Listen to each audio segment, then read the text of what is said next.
देखिए बच्चों, जैसा कि कल वीडियो को रिज्यूम किया गया था तो कुछ फार्मूला आपको बताया गया था। जैसे आप जान चुके थे ये NaOH लिखा जा रहा था, Na2CO3 लिखा जा रहा था। अब इसको कुछ थोड़ा सा हम डिटेल्स में बच्चों आगे लेकर चलते हैं। देखिए, यदि यह Na2CO3 लिखा है तो इसका अर्थ ये हुआ कि यह जिस भी यौगिक का अणु है इसकी संख्या कितनी है अणुओं की? सिर्फ एक है। ये एक अणु है, ध्यान दीजिए, ये एक अणु है।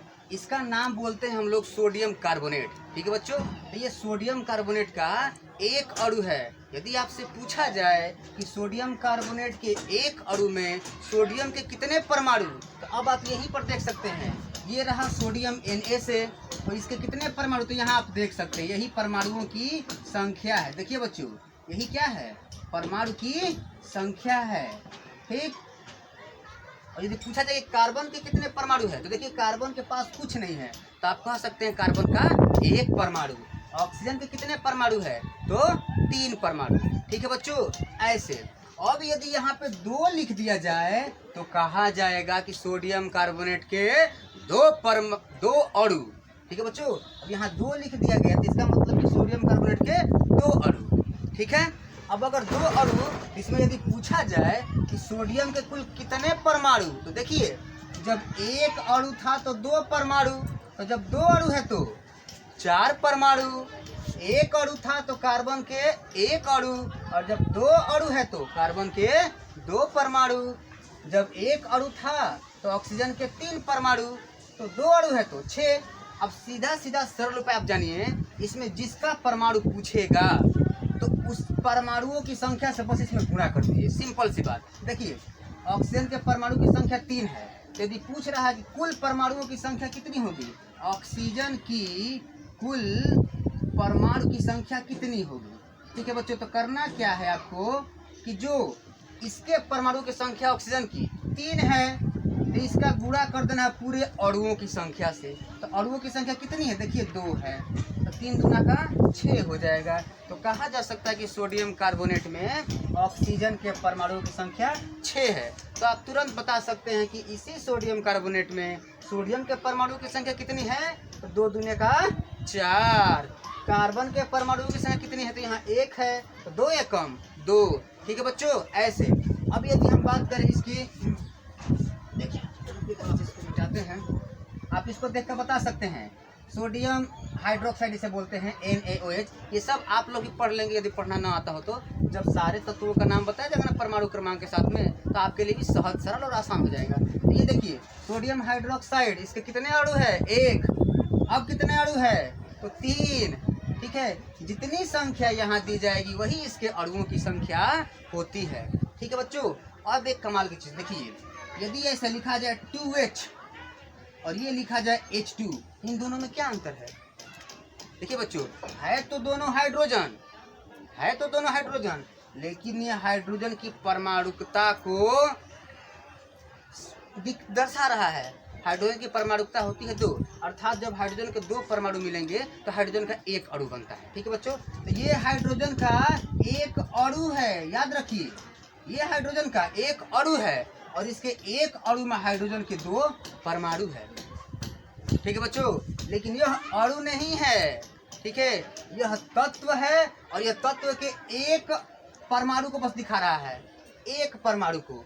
तो 1 हाइड्रोजन में 1 परमाणु, तो 2 हाइड्रोजन में ये 2 परमाणु को दिखा रहा है। ठीक है बच्चों, ये दोनों में अंतर होता है। ठीक, यदि यह आपसे पूछा जाए O2, तो ये गैस है, लेकिन ये गैस नहीं है, ये एक तत्व है।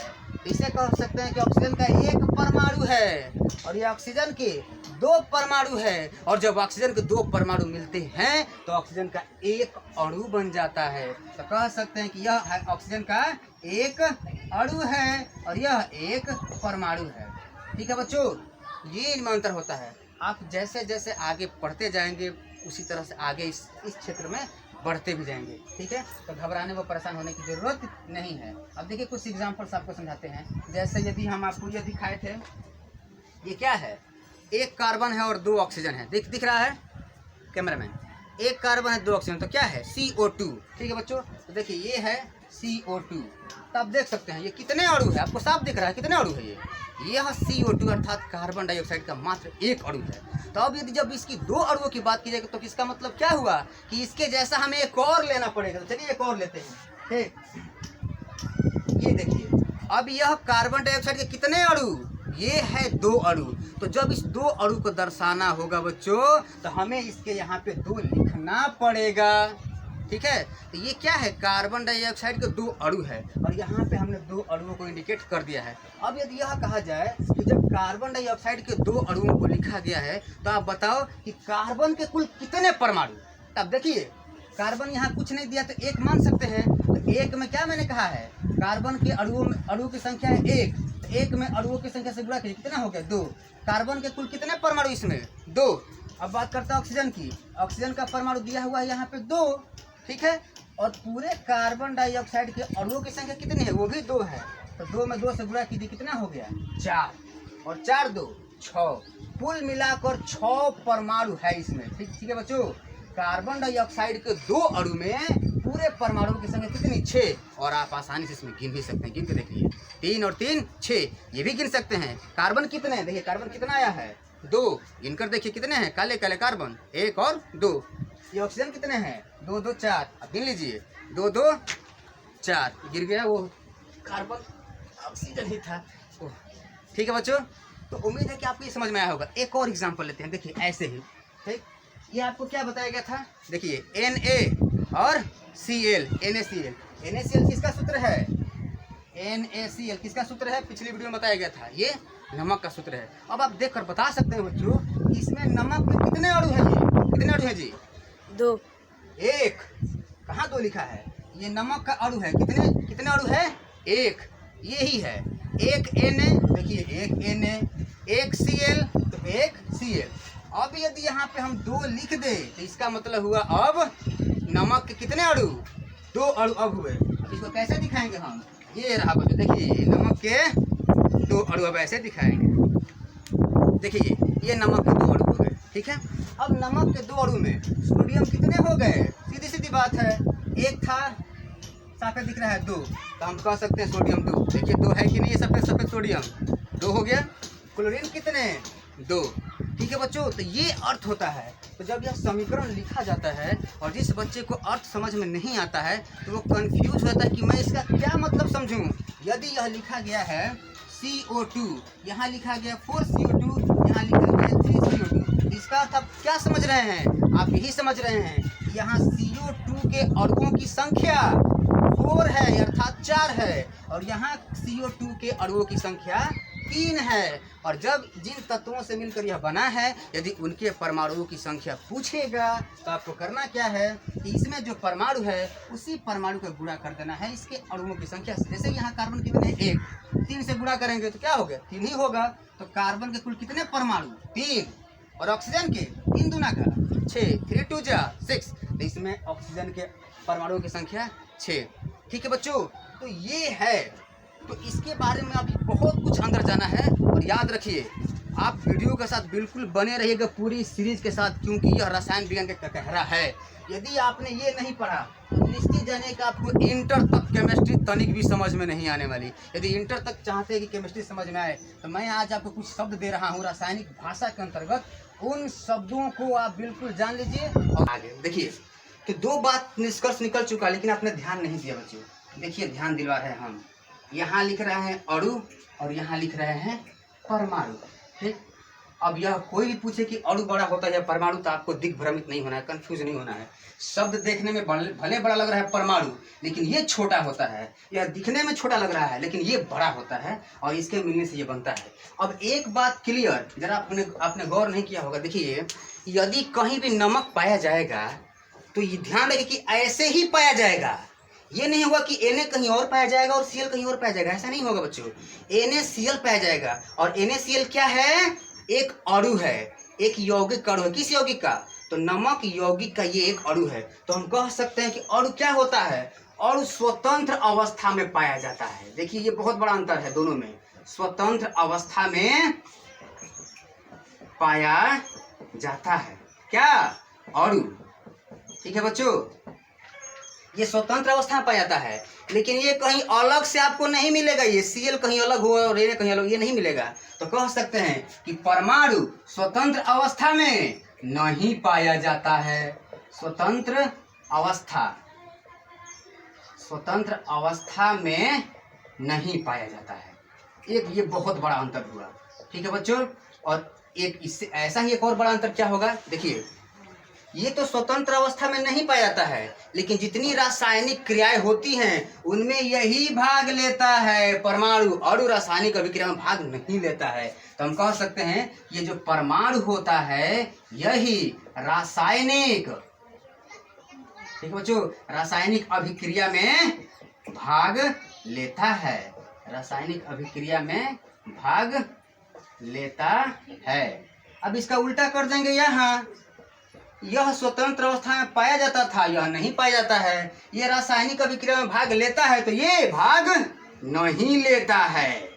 ये बहुत बड़ा अंतर है दोनों में। अब रासायनिक अभिक्रियाएं क्या है ये सब आपको आगे की वीडियोस में समझ में आएगा। तो उसको समझने के लिए पहले इसकी बुनियाद को समझना पड़ेगा। किसी भी पेड़ को हिलाने के लिए ऊपर से नहीं, उसकी बुनियाद से हिलाइए, और इसी बुनियाद से हिलाने की प्रेरणा देता है आपका अपना यूट्यूब चैनल बुनियादी शिक्षा। ठीक है बच्चों, तो यह दोनों में खास अंतर है। कुछ इंग्लिश मीडियम के बच्चे होंगे उनको मैं बता दूं, ये जो अणु है इसे इंग्लिश में मॉलिक्यूल्स कहा जाता है।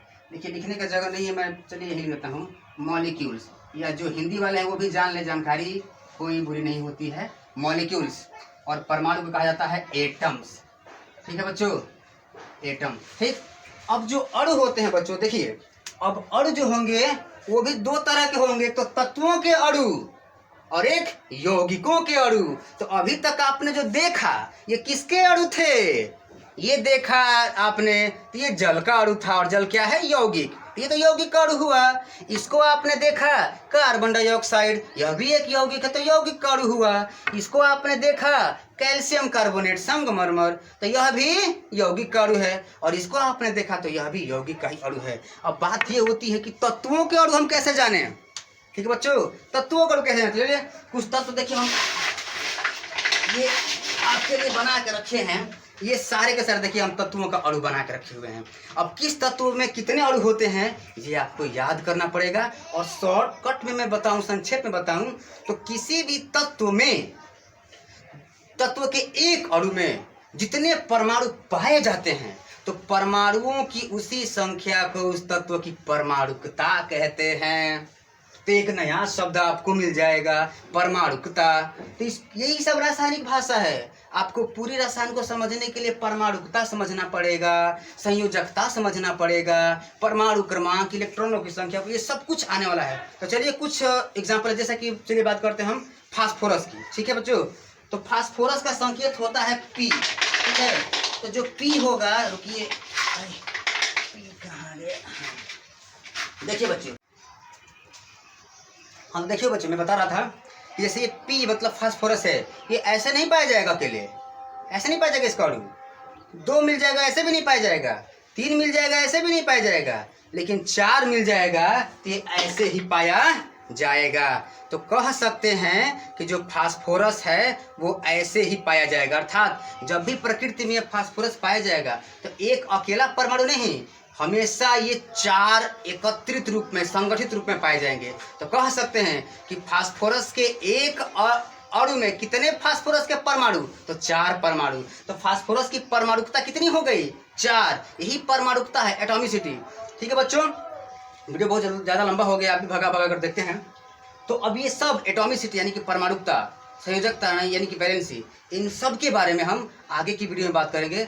तब तक आप इन पूरे अणु और परमाणु की जो जितने भी सिद्धांत है सबको अपने मानस पटल पर अंकित कर लीजिए। ठीक है बच्चों, तो इसी के साथ आज की वीडियो में बस इतना ही। मिलेंगे फिर से अगली वीडियो में। तब तक के लिए अपना ख्याल रखें, घर पे रहें, सुरक्षित रहें। जय हिंद।